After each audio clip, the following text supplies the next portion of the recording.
everyone, this is Bill with Steel FX. This video is just a compilation of several little projects that I've done recently and threw a camera on. Here I'm using some cheap, really cheap plastic cookie sheet liners. The gel, when it cures, peels off much easier from plastic than it does from glass. You'll see in a minute where I'm peeling some dry film off of a mirror, the mirror in the background there. The whole key to this is having your work surface and your release paper. You can use wax paper. I don't really recommend that because it tries to buckle, but you can certainly use freezer paper that's glossy on one side. But keep everything level so you don't have color and film migration that gets away from you. It's a real slow migration. You won't see it until it's too late. So just make sure everything is really level.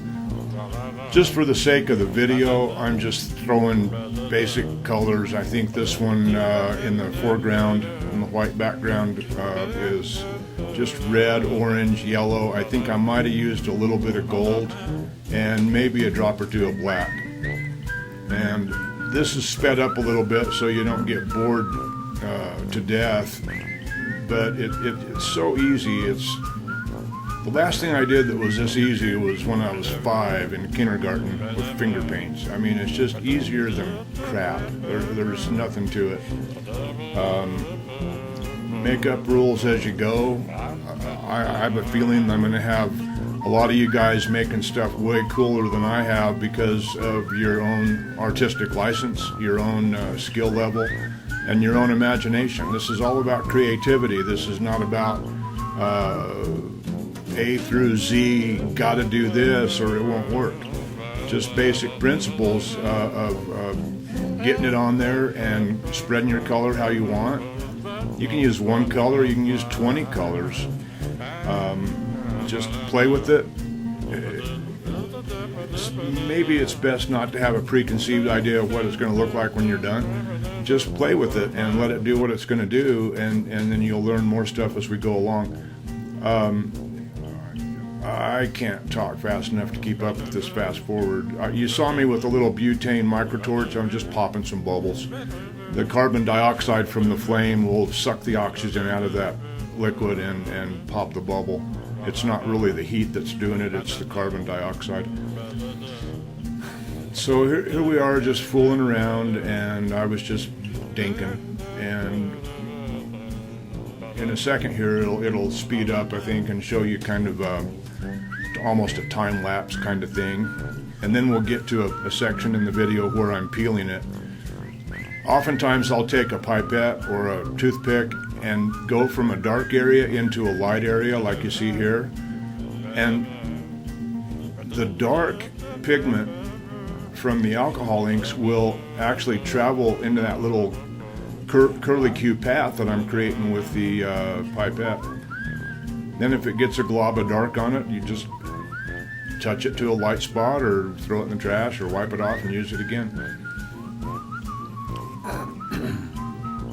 There's no real special tools or anything you have to use. The only thing that I use quite a bit that is not on the video is a syringe, an actual doctor needle syringe kind of thing, because what I'll do is inject color through the clear into the bottom, which gives a real 3D look when you've got color on the bottom, in the middle of the gel, and on top. It's not critical, and you can do the same thing with a coffee stirrer. You know, you can improvise if you don't have access to a syringe. If you have a vet or somebody that can get you some, that's great. If not, don't worry about it. It's not that big a deal.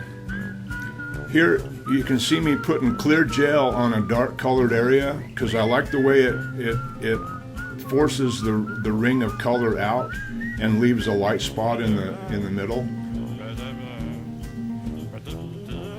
And here's the time-lapse kind of thing, and then this is actually a different, no, it's the same project, excuse me.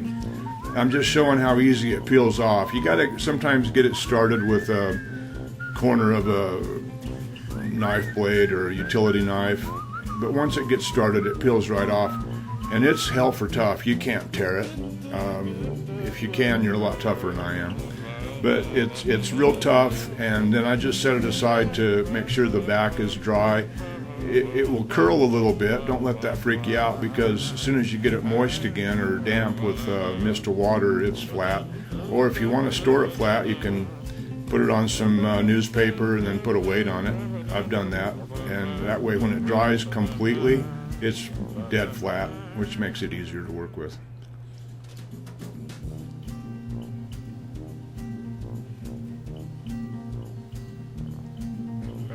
Yeah, that's a pretty crappy little scene there, but that was the other piece to the left. I slid over and just showing you how easy it is to take it off. I had taped those pieces down, which I didn't need to, and the tape was stuck to the gel.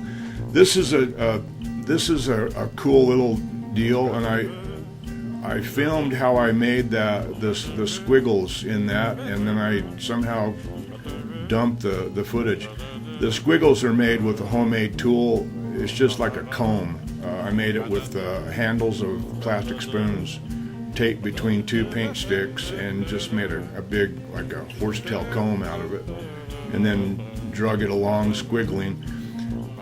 You can see here, I'm 6'4", 245 pounds, and I'm not a weak person. But I was struggling to get that off, and the reason is I put color on the mirror. I put the alcohol inks on the mirror on purpose to let some of the color soak up into the gel, and that always makes it a little tougher to pull off. It is way tougher to pull off of glass than it is plastic.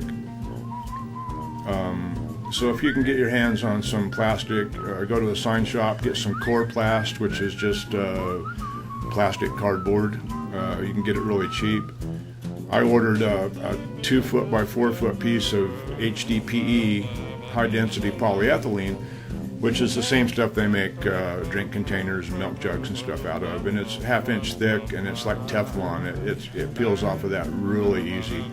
In fact, I call HDPE poor man's Teflon, because it's really, nothing sticks to it, including paint.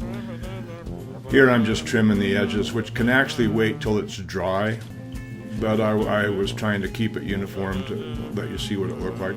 That was just a piece of scrap copper I had laying around where I'd been testing a new patina, and I didn't clean it up. I didn't do anything to it. It just had a patina on it.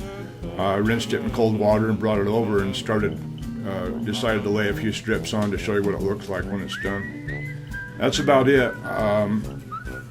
I didn't have a script, so there you go. My name is Bill Worden. I not only guarantee great products, I guarantee great service.